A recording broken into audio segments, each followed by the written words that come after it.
1400 acre জমি নিয়ে কেরুয়ান company অবস্থিত, মানে 1400 একর 4200 বিঘা, তার মধ্যে এটা একটা ফার্ম। এইটা সেই নবগঠিত নেয়ালপুর ইউনিয়ন পরিষদ।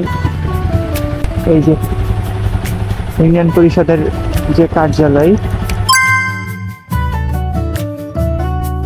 আসসালামু আলাইকুম, চুয়াডাঙ্গা জেলা ভ্রমণের তৃতীয় পর্বে আপনাদেরকে স্বাগতম জানাই। দীর্ঘ বিরতির পর প্রায় 1 মাসের বেশি সময় বলতে পারেন ক্যামেরার সামনে আসিনি। চুয়াডাঙ্গা জেলা ভ্রমণের যে ভিডিওগুলো শুরু করেছিলাম সেটা মাঝখানে প্রায় বন্ধই হয়ে গিয়েছিল।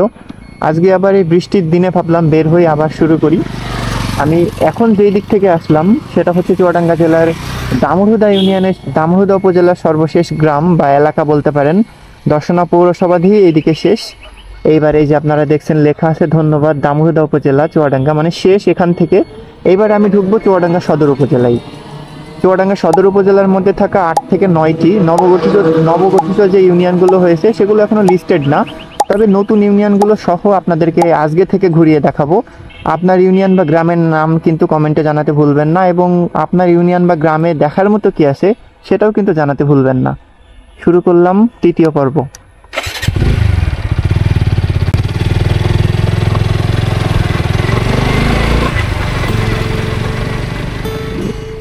নেহালপুর ইউনিয়ন বাংলাদেশের চুয়াডাঙ্গা জেলা চুয়াডাঙ্গা সদর উপজেলার একটি নবগঠিত ইউনিয়ন। এটি দর্শনা থানার অন্তর্ভুক্ত। মোট 11টি গ্রাম ও 8টি মৌজা নিয়ে গঠিত।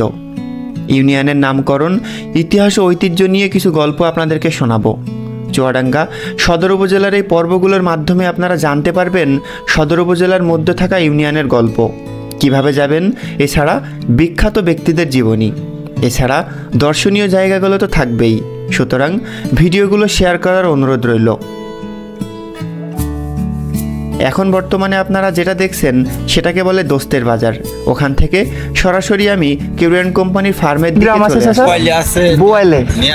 নেয়ালপুর আর জালশুকুর ডিঙেদা। ডিঙেদা কি নেয়ালপুর ইউনিয়নের মধ্যে? তাইলে শঙ্করচন্দ্র ইউনিয়নের মধ্যে। নেয়ালপুরের মধ্যে কি কি ইউনিয়ন আছে, মানে গ্রাম আছে? নেয়ালপুরের ভিতরে বললাম গোয়াইলে, এই 3টে গ্রাম শুধু গোয়াইলেটাই আছে। আমি এখন বর্তমানে আছি কেরুয়ান কোম্পানির কৃষি ফার্মে, যা দোস্তের বাজার থেকে একটু সামনে আসলেই চোখে পড়বে। নেহালপুর ইউনিয়নের নাম নিয়ে 2টি জনশ্রুতি রয়েছে। পূর্বে বর্তমান নেহালপুর ও বর্তমান মনোহরপুর ইউনিয়নের অধিকাংশ গ্রামেই হিন্দুদের আধিপত্য ছিল। বর্তমান গাজীপাড়া সংলগ্ন নেহালউদ্দিন নামে এক নেহালপুরের ধন্যাত্ম ব্যক্তি বসবাস করত। নেহালউদ্দিন সেই আমলে ব্যক্তিদের মাধ্যমে অন্যতম প্রথম নেহালপুর ইউনিয়ন নামের প্রস্তাবকারী ছিলেন। সেই থেকেই নেহালউদ্দিনের নামেই নেহালপুর গ্রাম নামকরণ করা হয় বলে জানা যায়। আপনারা হয়তো অনেকেই জানেন না, নেহালপুর ইউনিয়ন বাংলাদেশের মধ্যে 2টি। একটি হচ্ছে চুয়াডাঙ্গা জেলার মধ্যে, অপরটি যশোর জেলার মধ্যে মনিরামপুরে আরেকটি নেহালপুর ইউনিয়ন গঠিত আছে।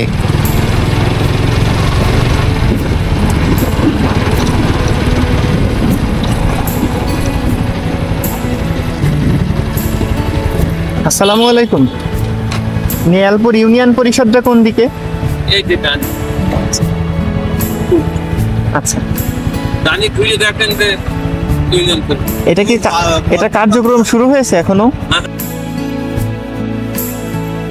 এভাবেই জিজ্ঞাসা করতে করতে আমাদের গন্তব্যে পৌঁছাতে হয়। চুয়াডাঙ্গা সদর উপজেলা ভ্রমণের এটাই আমার প্রথম ইউনিয়ন। হিজলগাড়ি বাজার থেকে বাম হাতে কিছু দূর এগিয়ে আসলেই চোখে পড়বে ইউনিয়ন পরিষদটি। এখন পর্যন্ত এই ইউনিয়নের রাস্তাঘাট ও পরিবেশ আমার কাছে সুন্দর মনে হয়েছে। এটা নাকি আগে বেগমপুর ইউনিয়নের মধ্যে ছিল, পরবর্তীতে ভেঙে এখন হয়েছে নেয়ালপুর ইউনিয়ন। যেখানে আসলে গ্রাম তো এইভাবে উইকিপিডিয়া বলেন বা গুগলে বলেন ওইরকম করে দেখা যায় না। যারা স্থানীয় লোকজন আছে তাদের কাছ থেকেই আমরা জানতে পারি বা জিজ্ঞাসা করি যে কয়টা গ্রাম আছে এই ইউনিয়নের অধীনে। তো 9টা কি 10টা গ্রাম আছে ইউনিয়নের মধ্যে। নতুন হলেও দেখছি বিল্ডিংগুলো বেশ পরিপাটি, গেটটা অনেক সুন্দর।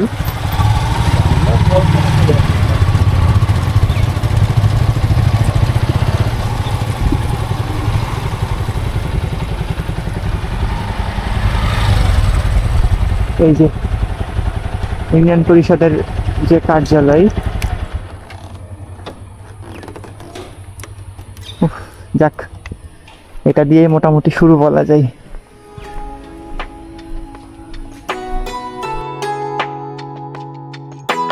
আমার ইউনিয়ন ভ্রমণের মূল লক্ষ্য হচ্ছে চুয়াডাঙ্গা জেলার আসল সৌন্দর্য খুব কাছ থেকে দেখা ও আপনাদের সামনে তুলে ধরা। ইউনিয়ন থেকে ইউনিয়ন, গ্রাম থেকে গ্রাম, কত কিছুই আমার না দেখা ছিল।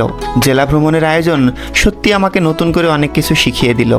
ইউনিয়ন পরিষদ দেখার পর আমি এবার চলে যাচ্ছি এই ইউনিয়নের সব থেকে ব্যস্ততম জায়গা, হিজলগাড়ি বাজার। এই বাজারের পাশেই একটি পুলিশ ফাঁড়ি অবস্থিত। এই অঞ্চলের মানুষের নিত্য প্রয়োজনীয় জিনিস ও কেনাকাটার একমাত্র জায়গা এটাই। এই ইউনিয়ন নিয়ে আরও ভিডিও থাকবে। আবহাওয়া খারাপের জন্য পরবর্তীতে আর রেকর্ড করতে পারিনি। নেহালপুর ইউনিয়নের মানুষেরা যদি আমার ভিডিওটি দেখে থাকেন তাহলে কমেন্টে কিন্তু জানাতে ভুলবেন না পরবর্তীতে আপনাদের ইউনিয়নের কোন জায়গাতে যাব এবং কি কি দেখতে পারবো। আপনাদের ইউনিয়ন পরিষদের সৌন্দর্যটা আমি কিভাবে তুলে ধরতে পারি, কোথায় যেতে পারি, কি কি দেখতে পারি, কমেন্টে কিন্তু জানাতে ভুলবেন না। আজকের মতো ভিডিওটি এখানেই শেষ করব। যারা আমার ভিডিওটি ইউটিউব থেকে দেখেন তারা অবশ্যই আমার চ্যানেলটি সাবস্ক্রাইব করবেন, এবং যারা ফেসবুক থেকে নিয়মিত আমার ভিডিও দেখেন সুন্দর সুন্দর চুয়াডাঙ্গা জেলার ভিডিও পেতে পেজটি ফলো দিয়ে পাশে থাকবেন।